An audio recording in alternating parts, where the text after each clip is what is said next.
Welcome to starting a technology company.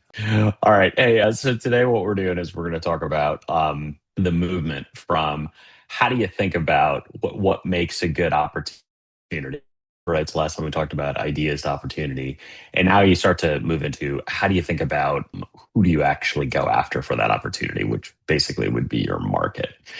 And so today what we're going to do is what is the transition to get from I have an opportunity to I have a degree of definition around the market. And within that, we'll talk about a couple of different subpoints in there. The key things I would really have you take away from this, though, will be personas, which is who you are building your business for, and having a pretty concise set of personas. We'll talk about some rules associated with that, and we can talk a little bit extemporaneously about how do you search for those folks. Segments, which are really sub definitions of a market, and how do you take a big market and narrow it down to specific areas that we want to target. And we'll talk a little bit about how do you model that. And then you'll hear the term ideal customer profile a lot. An ideal customer profile is essentially the absolute smallest segment that you want to target first. And that is the area where your solution is likely to have the most traction, and you can basically tractably go after it with the resources that you have. It means that you have the ability to do it. And the way to kind of think about this is who, where, and first are the three questions you want to ask. Who, those are your personas. Typically, we're going to have three, maybe five, maybe one, but a small number of people that we can describe that we want to have as our customers. Segments, how do we take a big market, break it down into areas we want to go after right now? And then finally, ICP, that's the first area that we're going to start to focus on. For a little context too, when you go out, if you pitch your business to investors, while they will love to hear your slide about total addressable market and how you're going to have $800 billion of top line revenue, the only thing they will actually care about is your ICP. Where are you going to start in the market, and where do you have a reasonable chance of winning? With that said, Nicole mentioned this on kind of the lead in. The biggest mistake you're going to make is you're going to overbuild your solution. You're going to say, I've got, 400 million customers potentially. I need to build from day one for all 400 million. And you don't. You don't want to build for 40 million. You probably don't want to build for four. You probably want to build for like 4,000 to 40,000. While you can be in a huge market, and that's great for the long term, in general, where you start is a super narrow stat. And it is on the order of 1/1000th or 1/10,000th of your final market size.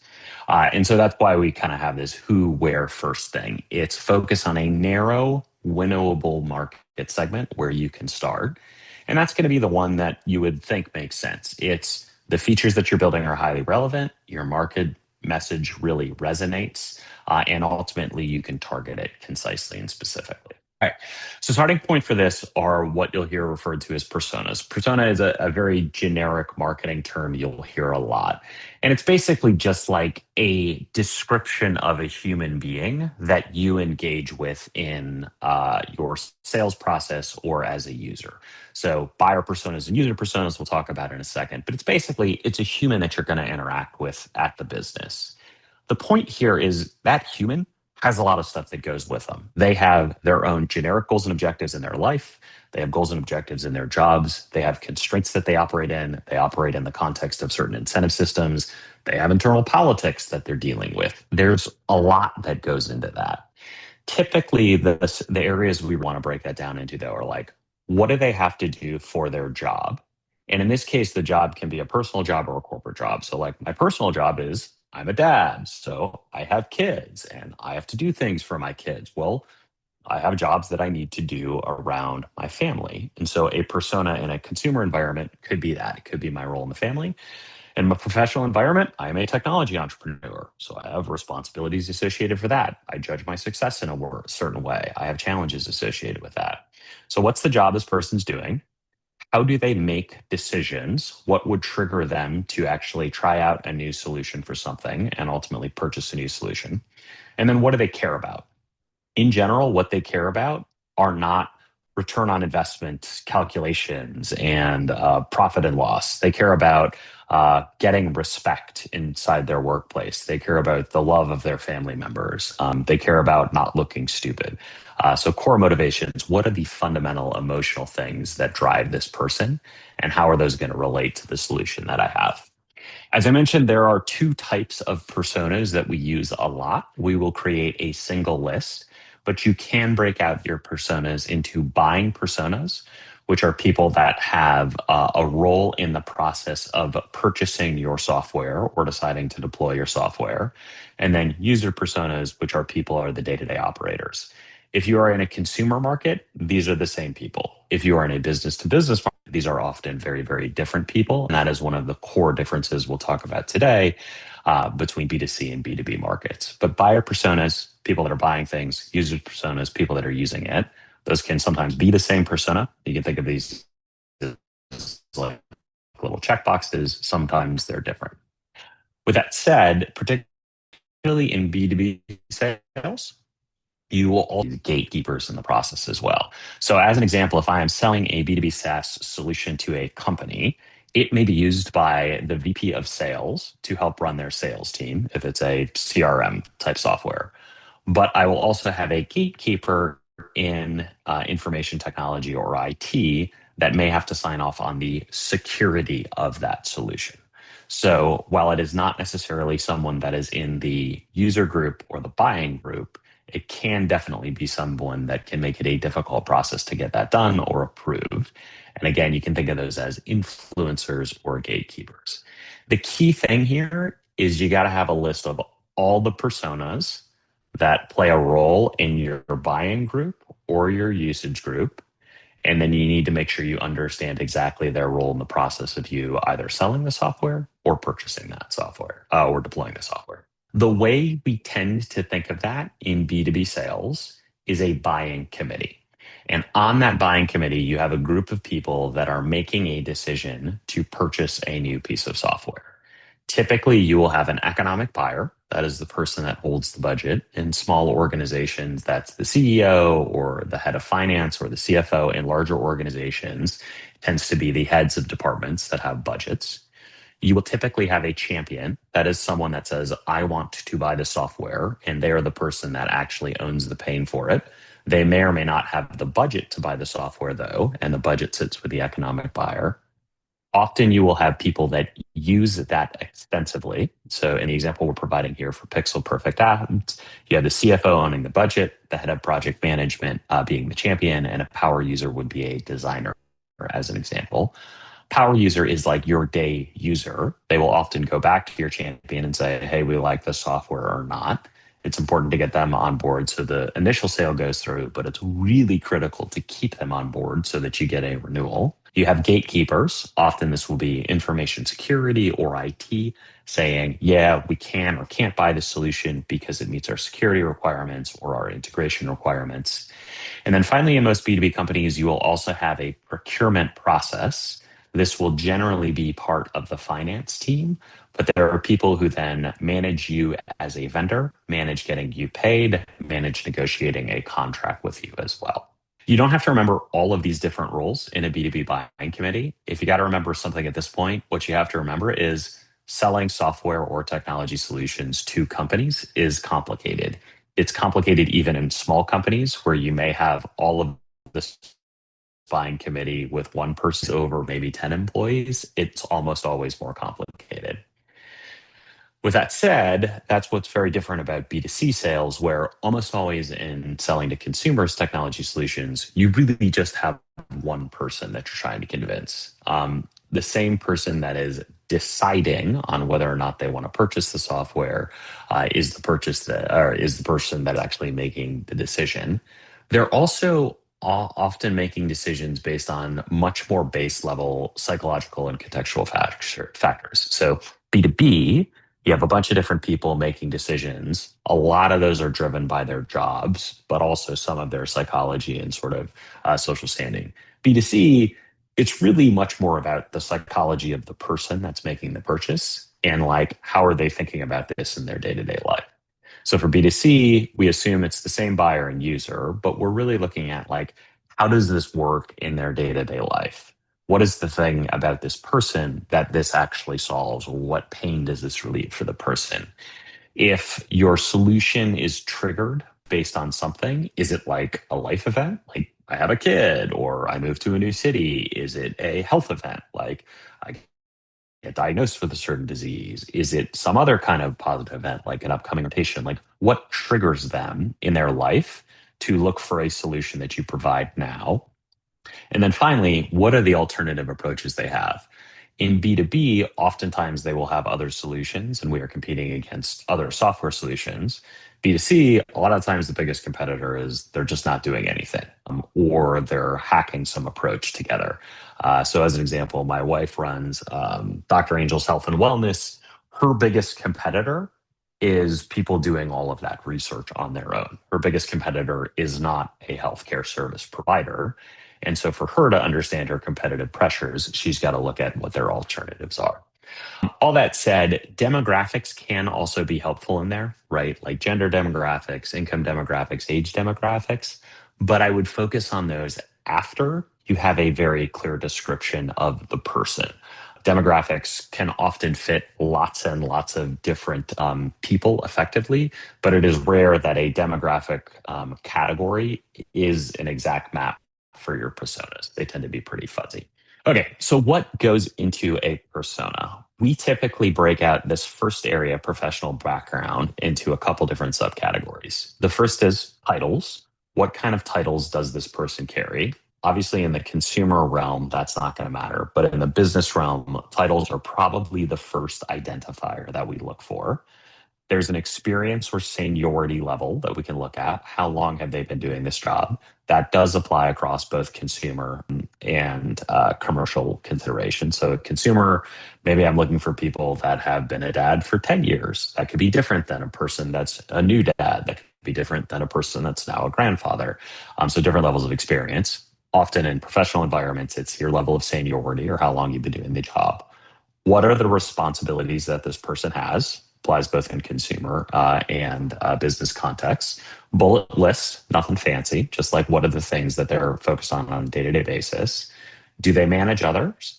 And then if it's an organization, what department do they sit in that organization? And there's pretty standard organizational structures or departments based on industries. The bigger thing I really focus on, though, in personas is pains and goals.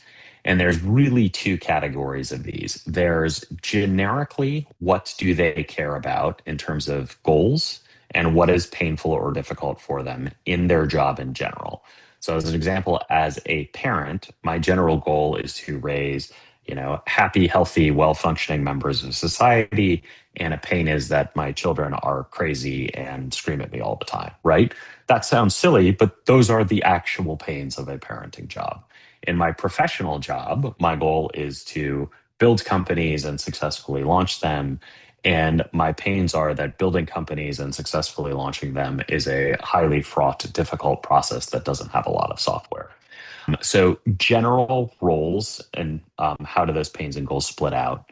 And then the second thing we want to look at is taking our solution. So, you described your business solution last week and understand what are the pains and goals specific to that solution. And the very short version of this is the closer the overlap between someone's generic pains and goals and your solution's pains and goals, the better. And generally speaking, why you want that overlap to be tight is it means you're solving something that that person fundamentally cares about and encounters on a daily basis. So, as an example, if you are a head of sales, one of the general pains that you have is generating enough pipeline. And one of the goals that you have is having enough pipeline to make your sales numbers. If we created a technology solution that automatically generated more qualified opportunities for you, that would very closely align with a core pain and challenge that they have, as well as a goal that that person has. In contrast to that, if we generated a tool that automatically scheduled follow-up calls for accounts that you currently had, that is a very loose association with that person's primary goals. Now, it might be a good solution for someone else in that organization, but definitely not for the VP of sales. So we want to look at, again, general pains and goals. what are the solution relevant pains and goals? And the goal there is to have a pretty good overlap between it. And then finally, we want to look at, okay, how does this person solve this problem today? What's their current approach and their workarounds and solutions that they have in place? We talked about market segmentation. This is how do you take a big market and break it down into smaller individual components. As an example, at the highest level, people will often take a global market for something and segment it out by regions. So, as one order of segmentation goes, I could say, I'm going to provide technology for all new technology businesses everywhere to quickly define, refine, and launch ideas. I am then going to segment that by North America, which I might define as US and Canada, Latin America, which I might define as Spanish speaking countries in Central and South America. Maybe I pull out Brazil as a region. Africa might be a region. Let's see, Northern Europe or Nordics is often a region. Western Europe can be a region, but people may pull out France and Benelux. That might be different than the UK, et cetera. So again, my point there is not to go all the way down that rabbit hole. It's segment is taking a big market and splitting it up into smaller components. I'm not going to go super deep into segmentation here. We're really going to focus on ICP today, but an ICP is kind of the end point of your segmentation process. You got a really big market. We break it down into pieces. In those pieces, we're then going to focus on one very specific area of the market that we want to focus on. And that's going to be the first place that we're going to start. There's pretty much four ways you segment in B2B markets, and there tends to be a couple different ways you can segment in B2C markets. But almost all B2B markets split on one of these four dimensions. Geography, that could be any combination of country, state, and city. So that is a geographic area that we want to target. As an example, if you are a local supplier for restaurants, you will have a very specific geography, typically down to a city, a state, and a set of cities that you're going to focus on. Second thing is company size. This tends to be how big is the company in terms of employee counts. Some people do revenue for company size, but that actually doesn't compare across nonprofit organizations and doesn't do well for government agencies. So company size or organization size tends to be the one that works for most B2C companies. That can be sole contributors or sole entrepreneurs all the way up to 10,000 plus employees. Industry goes from sector to industry group to industry. A lot of technology companies are vertical specific SaaS, which means they focus just narrowly on a particular sector, industry group, or industry. And then the final one is technographic, which are technologies that are in use at your organization. And so, as an example, a technographic signal could be HubSpot is installed. And what that means is I've looked at the website, I pulled a list of technologies from the website or things that have been mentioned in interviews by folks in the organization, and I come up with a list of technologies I think they use. As an example, if I launched a solution that integrated with website, or I launched a solution that integrates with WordPress, I would want to make sure that I knew that this organization actually used WordPress on their website. So those are technographic signals. In consumer markets, is that what we will look at is, generally speaking, more descriptions rather than demographics. But then those descriptions can lead into how we actually search consumer databases. As an example, you may say, hey, I've got a persona that is the overwhelmed professional or a habit builder or a guided seeker. And each of those would be, again, profiles that you want to look for. These profiles in B2C markets then can translate into searches that you can run. So a profile may indicate gender, might indicate age, might indicate income brackets. So we'll use Angel's company, Dr. Angel's Health and Wellness as an example. One of the segments that she is targeting is professional working mothers of families. So ideally, we would be able to search and see everybody that has children, that has a gender of female, that we could probably imply is in a certain income bracket by the fact that they are professional working mothers. And we also could theorize on what ages those people may be based on the fact that they are at a working age. So it doesn't have a perfect map into demographic search categories, but you can narrow it down to some reasonable categories as well. With that said, most people tend to look at these kind of things when they're segmenting out B2C markets. Where are you at in your life? It doesn't perfectly translate into age, but it is a relatively good corollary. And it does translate into what organizations they may be working for now or associated with now.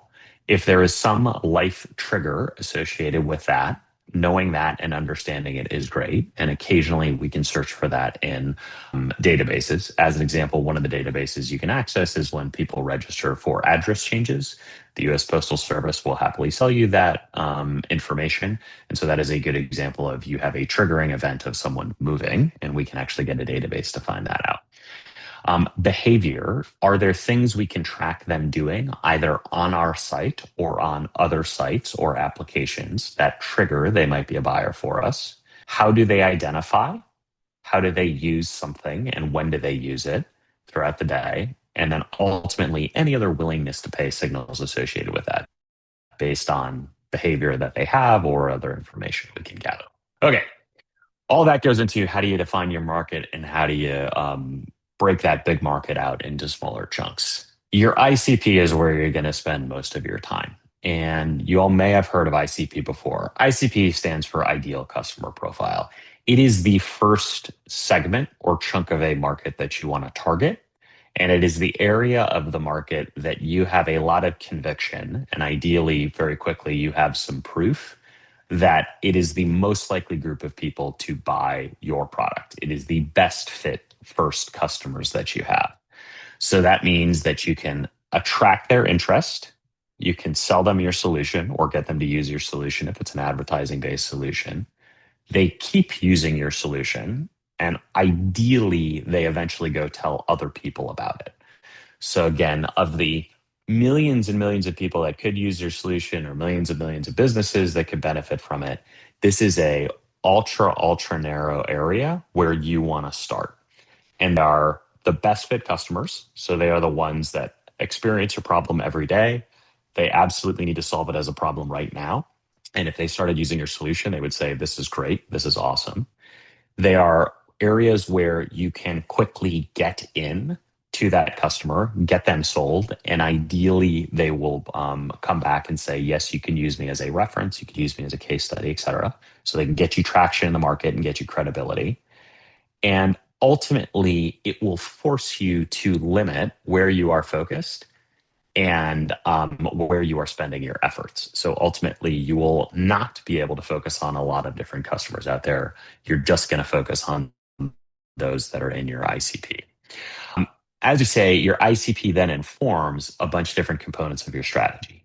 So you will build your minimum viable product, which we'll talk about in a couple of classes, specifically for your ICP. So that will avoid you building for everyone. You're actually only going to build for a very, very small part of your market.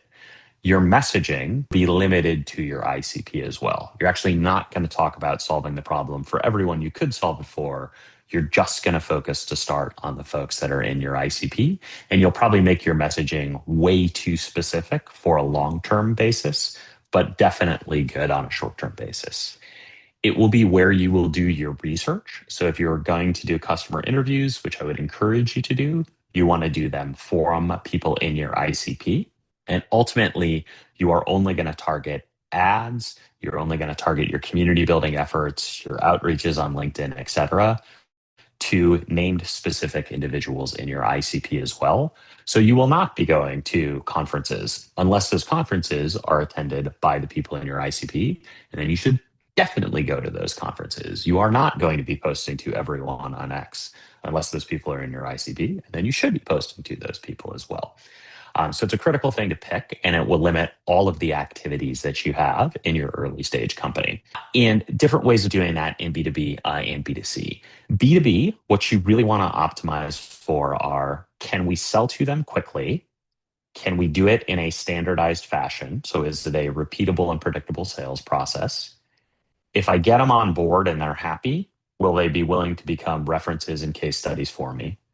And then the last one, which is nice to have, but is not the most critical, is can I sell them on something small initially and then logically expand it over time? Ideally, we just sell them on a full solution and we're done and we fully sold into the account. But practically, in a lot of cases, you may start off with 10 licenses and then you could eventually sell into 50. So, can I sell that first set quickly? And then, if it does rely on me, if my business strategy relies on me expanding, can I quickly expand to 50 licenses? And again, your ICP group here is first 10 wins that you're looking for. What is the smallest set of accounts that I can go to get to about 10? If you're looking at your company, if you're selling to consumers, here it's who gets value from it quickly. Can I do that in an automated fashion? So just by giving someone access to my product, is there a likely scenario where a person in my ICP will quickly buy it? Will it form a habit for people that are in that group? Can I target and find those people using advertising or other systems in a cost effective fashion? So can I get someone at, $40 that is worth $100 to me on average? And are they people that will actually pay me money? Because are notoriously fickle for not wanting to pay money for things. So if you can actually get them to pay money, that's a pretty significant step. And your most likely path to do that is by narrowly defining who you're going after. Some challenges that we see in building out personas and segments, and ultimately ICP just being a version of a segments. The number one thing we see is that your persona is going to be just too generic. You build them out based on age or location, like I'm a Newport Beach mom, and it really doesn't have context in what are they trying to do or what are their motivations. And so while the demographics are useful, really what we want to know is why does this person care about the thing that we have and do they care deeply about it? And if they care deeply about it and they want to solve that problem, that's a pretty good persona. And then the secondary consideration is okay, how do we use that persona to figure out who to target in the market? Another challenge we see a lot is getting this concept of a user and a buyer confused. So there are, particularly in B2B contexts, a lot of people associated with the sales process, a lot of different roles in that, potentially a lot of people associated with the usage process as well and different roles with that. And we actually have to map out all of those things to make sure that we know how we can sell our solution and who's actually going to use our solution. And again, an ICP tool is a good way to keep that limited to a finite set because it will quickly grow to a lot of personas. Um, Broad segments versus very narrow segments. I would tell you if you're looking for business segments to start, you want them to be maybe 1,000 businesses in size to 10,000 at the max for the number of people in your segment. For consumers, you probably want 10 to 100,000 consumers in a segment. That's a pretty good small starting point for an ICP. In contrast to that, if you said, my segment is all small businesses in America, that would be too big to start. That is on the order of, I think, what, like 16, 17 million businesses. So that is way too big to target. Now, if you said all small businesses in Orange County, that's still probably too many businesses to target, but it's at least a much more specific demographic or firmographic profile to target. We'll talk a little bit about actionable attributes as we go in this class, but what that just is, you do ultimately want to be able to search a database to find target sets of customers. And so if you have attributes that are descriptive, but you can't actually search for them, that means that is an untargetable potential customer. So ideally, you're using firmographic profiles that we were talking about, either location, industry, or company size, or most often some combination of all of those things, or demographic profiles that you can target, which would be age, income range, or gender. And then there are a bunch more demographic profiles you can target on things like Facebook. And then the final category thing you really want to focus on as you make these is ultimately understanding why is this problem something that that person needs to solve now versus it's a problem, but they need to solve it in the future. So that is going back to the urgency problem we talked about last week and making sure the problem you solve is urgent. Final thing we'll talk about, I think, on this one is just ICP traps. So, biggest thing you're going to make the mistake on with your ICP is you're just going to define it too broadly. I would again tell you, you probably want at most about 10,000 companies or at most about 100,000 consumers in your definition of a market. and you actually won't go wrong on it being too narrow. If you define this too narrowly, it's very easy to expand, but it is difficult to take a broad market and then narrow it down. So you're always better to go too narrow and overshoot and then try to expand from there. The other option you have is if you have a couple of narrow market definitions, that's okay. You may try out two different definitions of ICP and see which one is better, but you're always going to err on the side of being too broad rather than too restrictive. So we would tell you to focus on being too restrictive in that. The other is, again, that your ICP has the ability to actually transact business with you. If you have an ICP, but it takes a really, really long time for them to actually buy with you, then you're going to have a very difficult time getting your business launched. As an example, if you pick an ICP of Fortune 500 companies, that is a small number of companies, 500 by definition, but it is very, very difficult to actually win in that market early on because it takes a long time. So what we also want to do is pick a market where the friction is low, where people can make quick decisions. We can prove out that our product works, and ultimately we can expand from there. That is why you see a lot of startups starting at the lower end of the market, because smaller companies will make decisions faster. It is easier to get through the hoops that they put in place for that, but they are also in no way revenue optimal for the company on a long-term basis. But startups know that they can start at smaller companies and very easily move to larger companies over time. But it is less common for companies to start with large companies as customers and move down market. Okay, so that's it on the concepts of personas and segments in ICP. Again, what I'm going to really focus you in on is personas and ICPs. And you can build some segments if you want to, but what we want you to really do is focus in on, again, personas and ICPs. So what we're going to have you do this week is draft what we would call a go-to-market thesis. And so it's pretty straightforward. Pick three personas that you want to build, pick three segments that you want to build, and pick an ICP that you want to go after. It's actually available online if you just go look it out afterwards. And for the personas, I would say if you're a B2B company, you want to generate three personas. Generate one for the person that holds the budget for your solution, one for the person that's most likely going to be your champion, and one for the person that's most likely your primary user. The absolute best case here is that all three of those people are the same one, and you generate one persona and it covers each of those. And the worst case, which is not a terrible case, it's actually the most common case, is they're all different people internally. But you want to go through the process of thinking about who falls into the role of economic buyer, champion, and primary user. And again, if those are all the same person, awesome. And then for each of these personas, you're going to generate titles, experience, responsibilities, generic pains and goals, solution specific pains and goals, current solutions, switching cost, and how they act on the buying committee. Again, we will send you prompts for this, so you don't have to remember all of this stuff right now. If you are building a consumer business, in that scenario, we'll go ahead and run down the scenario where the buyer and user are the same person. That is going to be your primary scenario, but also explore a scenario where the buyer and user are different. As an example is a parent buying an educational app for a child, or a spouse buying a solution for their spouse, which is, as we all know, probably fraught with peril. Finally, in terms of building out the persona generation template, you can generate as many of these as you want. We would just focus on generating a smaller number that are higher quality than generating lots and lots. We've actually gone back and forth on this. We've generated 20, 30 personas. You can do that with an LLM, but a smaller number that's better or that is higher quality or that you've thought about more is better. If you want to generate segments, you're definitely welcome to do that. In general, if you are a B2B company, the need for segmentation tends to be a little bit higher than B2C, where the need for demographic clarity tends to be greater.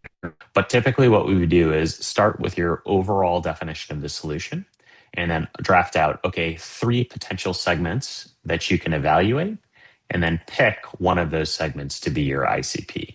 And that'll ultimately be selecting your ICP. So generate a couple segments that you think you could go after in your broad definition of the market. And then within those, figure out the one that you think makes the most sense as your ICP, which again is your initial beachhead. It's where you're going to win first, and go through the process of actually stating, here is why we think that is the right wing. We selected this particular segment because we think this is the area we can win in the fastest and first. And again, we'll send you out prompts for that as a follow up. But just wrapping up this week, and then we'll open it up for questions, right? So you figured out, we learned and we talked through how to build real personas. Those are not demographics, those are psychological profiles of people, why they make decisions, and why they might want to make a decision to use our product. You have the concept of segments, which is how do you take a big market and break it down? Within segments, we want to find one that is our ICP. That is the narrowest definition of a market where we think we can win first. It is not the largest market. It is the one where we are most resonant and we think we can get sales and generate business fastest. And ultimately, in doing that, that lets us avoid this common trap of building for everyone and having lots and lots of different targets to start off with versus one very narrow target. And ultimately, that'll all translate down again into your ICP, which, when you get to the very end of this class, we will talk about as a central point in your pitch deck as well and how you talk to investors.